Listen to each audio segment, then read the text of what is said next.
Mga ka-likers, welcome to Tita Talks. Pag-usapan naman natin ang debt-to-income ratio. As a former credit manager, ito po yung tinitingnan natin para po ma-approve ang loan ng isang tao. And pinag-uusapan natin dito yung paglo-loan natin ay isang good debt. Kumbaga, leverage. Gagamitin natin yung loan para additional capital sa business or para additional funds po natin para mag-invest sa real estate or for investing purposes.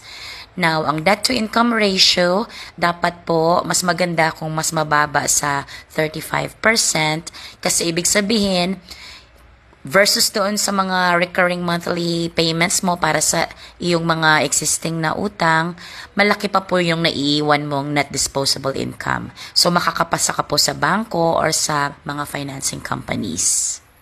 Sana nakatulong!